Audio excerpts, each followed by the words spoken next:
In the wake of a mass shooting, generally the Republicans will do thoughts and prayers or whatever, which is worth absolutely nothing, doesn't stop the mass shootings from happening, or they'll just go quiet for a little bit.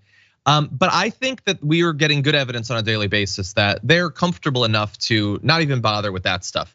They're just coming out and saying they're not here to stop these shootings from happening, and they're perfectly happy to see them continue.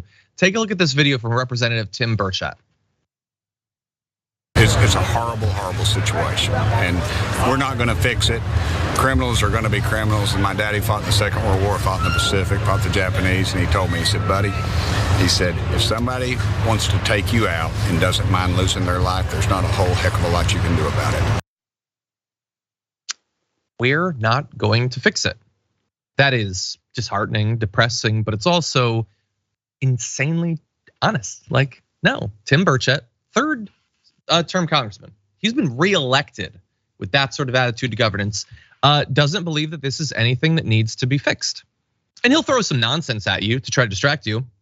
The idea that we should normalize the idea that trying to walk from homeroom to algebra should be akin to having the Japanese charge your lines. The idea that you'd be comfortable making that comparison is insane. I would also ask him, so like, do you not care what weapon the Japanese soldier has? Because when it comes to schools, you think it's irrelevant. I mean, sure, if somebody wants to kill you, they can kill you. Let's do literally nothing to make it harder or more inconvenient to kill you. So I get his fatalism, I get his surrender. It's deeply pathetic, it's deeply weak. He should be embarrassed of himself for the rest of his life. But JR, I do want to thank him for being one of the most honest Republicans. He's not gonna do anything, they're not there to do anything. All I'm saying, John, is if someone wants to get drunk at a bar and take 15 shots, get behind the wheel of a car and drive home drunk and run over people on the way, they're gonna do it. And honestly, there's nothing you can do about it. Absolutely nothing you can do about it.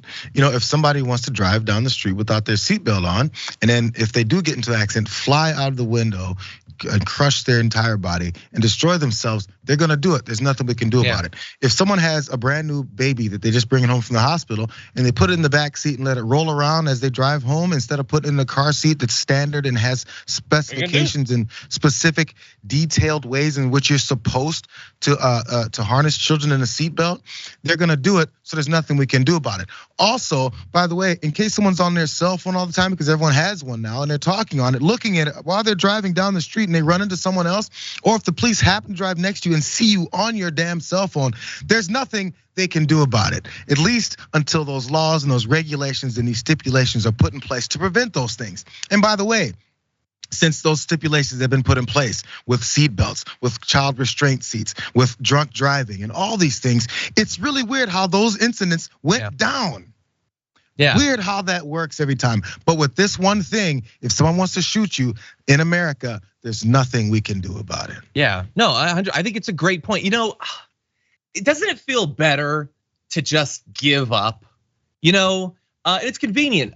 Look, if somebody wants to smoke weed, they're gonna smoke weed, so there's no point in outlawing it. If people want to come across the border, clearly they're gonna come across the border, so why the hell are we gonna waste our time securing it or putting more money or more funding down there?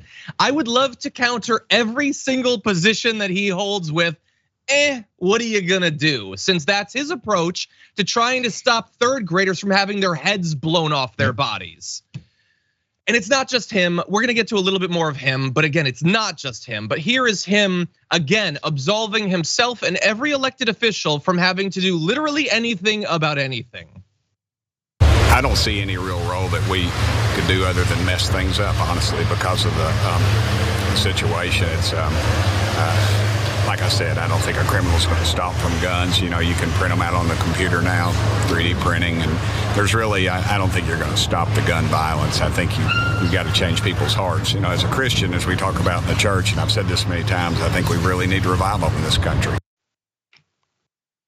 Okay, it was a Christian school that was shot. There's plenty of Christians all over the place, and we've had thoughts and prayers many times, assuming that literally any of the Republican politicians that say thoughts and prayers actually waste the minute or two to give them. It's probably just a tweet.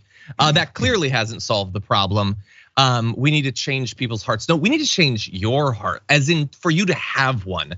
And when you say, you know, we'll just mess it up, I have no doubt that you would just mess it up. And again, you have no intention of stopping anything. But take a look at the fatalism there. There's guns out there.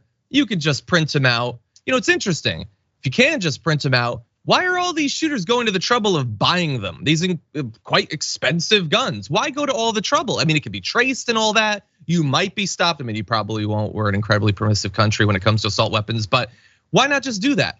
Here's my thought. Why don't we make it as difficult as we can to get one of these weapons? How about that? They've taken in the last few days, even some people who might be theoretically in favor of like an assault weapons ban, what they'll say is, there's already so many out there. What's the point? And look, I'm not gonna say that there being lots of assault weapons just sitting in people's closets and basements isn't dangerous. It clearly is. Sometimes people in those families will get those guns. But if you are just a random person, the fact that Jim Bob has an arsenal doesn't help you commit a mass shooting. You still need a new one. You need to get one, which means buying one. And there's a lot of weed out there, doesn't stop them from trying to outlaw it. There's a lot of medication abortion out there, doesn't stop them from trying to ban it. When it's something they give a damn about, they'll try. It's also weird how these types of situations then allow someone like Burchett to talk about how he needs to promote his religion only to people based off of this tragedy. So I think Senator Thune also said this because it's a normal thing. Scalise said it. Thoughts and prayers. Let's wait for the facts. Wait. Facts. Wait. And all this, we're talking about that. But in the meantime, it's really quick to insert your religion into it and tell everyone else should start living like you. Which, by the way, you don't live by your religion. You don't live by this protection of your children only, but absolutely no one else's. And also ignoring the fact that you live in the United States of America, where we don't have this one established religion that's supposed to rule over everyone else. So your Christian revival that you want to push to everyone in the country is not going to work. Hadn't worked yet. And again, as you pointed out, John, how about that Christian revival inside of this school full of Christians? Yeah, the student went to a Christian school. Again, I see people talking about TikTok. If kids want to get on social media, they're going to get on social media. Why are you banning it? If kids want to see porn, they're going to see porn. Why are you banning it? Isn't it interesting that when they want to try to stop something, they'll put effort into making it more difficult? It's just that sometimes when it comes to things like guns, they literally don't care.